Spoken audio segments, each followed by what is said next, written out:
নমস্কার প্রিয় দর্শক বন্ধু, এবার বাংলার যুবসাথী প্রকল্প অনলাইনের মাধ্যমে অ্যাপ্লাই করা যাবে।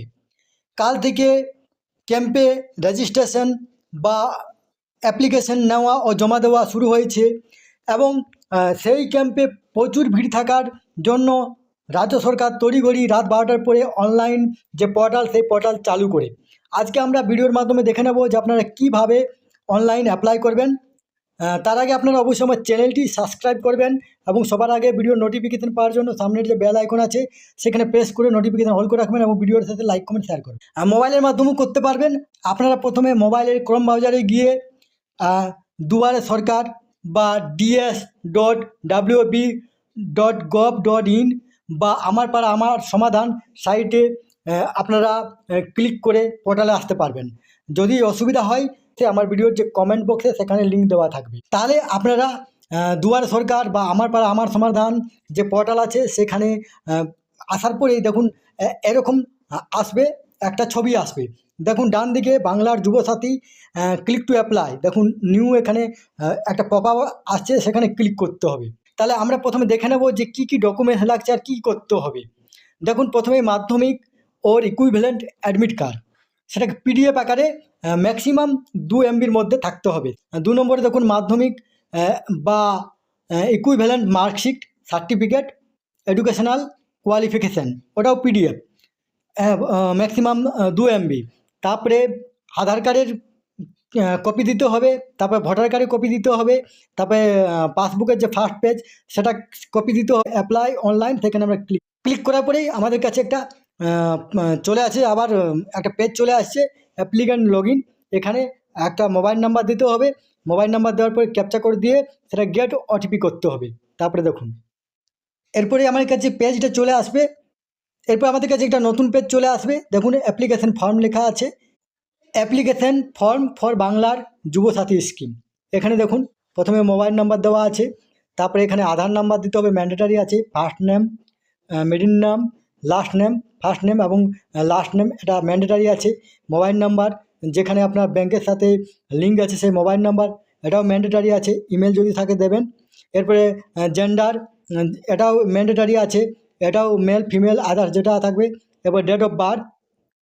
এরপরে দেখুন আপনার যে 1/4/2026 হিসেবে বয়সটা 21 থেকে 40-এর মধ্যে সেটার দিতে হবে। এখানে বাবার নাম, মার নাম, এখানে আপনার যদি যুবতীরা করেন তাহলে স্বামীর নাম থাকতে গেলে স্বামী যদি থাকেন, যুবকরা করতে গেলেন যদি স্ত্রী থাকে স্ত্রীর নাম।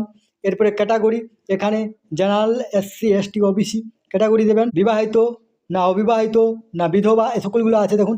এরপরে দেখুন আনম্যারিড আছে, উইডো আছে, ম্যারিড আছে, সেপারেট আছে, এগুলি দেবেন। এরপর কন্ট্যাক্ট ডিটেলস দেবেন। দেখুন হাউস নাম্বার এটা ম্যান্ডেটারি করা আছে, village, post office number, district number, তারপরে এরিয়াটা ব্লক না মিউনিসিপ্যালিটি। তারপর দেখুন যদি মিউনিসিপ্যালিটি হয় বা ব্লক হয় সেখানে পুরো চলে আসবে, আপনার সেইটা চুজ করতে হবে। এরপর পুলিশ স্টেশন, এরপর পিনকোড। এরপরে চলে আসবেন, দেখুন মাধ্যমিক পরীক্ষার যে বোর্ডটা সেই বোর্ডটা রোল এবং নাম্বার দেবেন। এরপরে কোন বছর আপনি পাস করেছেন সেটা দেবেন। এরপরে ব্যাঙ্ক অ্যাকাউন্ট ডিটেলস এখানে দেবেন, যেটা আপনার আধারের সাথে লিঙ্ক আছে। দেখুন এখানে SBI, এখানে দুবরাজপুর দেওয়া আছে bank account number, IFSC code. এরপরে আপনি কোনো কিছু কি পান তাহলে ইয়েস করবেন, না যদি পান না তাহলে ন করবেন। এরপরে দেখুন কী কী ডকুমেন্টস আপলোড করতে হবে সেটা দেখতে হবে। এখানে মাধ্যমিক অ্যাডমিট এটা কিন্তু ম্যান্ডেটারি লেখা আছে, এখানে আপলোড করতে হবে। এরপরে মাধ্যমিক মার্কশিট সার্টিফিকেট এটাও ম্যান্ডেটারি, এটাও আপলোড করতে হবে।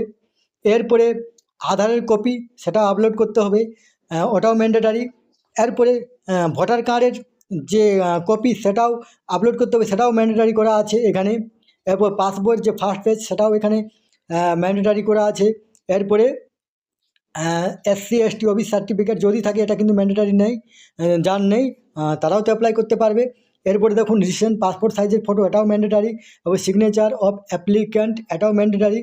এগুলো করার পরে আপনারা প্রথমে এগুলোকে সেভ করে নেবেন। এরপরে আপনাদের একটা ডিক্লারেশন দিতে হবে, সেই ডিক্লারেশন দেওয়ার পরেই আপনাকে ফাইনাল সাবমিট করতে হবে। ফাইনাল সাবমিট করার পরেই আপনারা একটা অ্যাপ্লিকেশন নাম্বার পাবেন, সেই অ্যাপ্লিকেশন নাম্বারটা আপনারা কপি করে রাখবেন বা লিখে রাখবেন। এই অ্যাপ্লিকেশনটা পড়ে আপনারা চেক করতে পারবেন।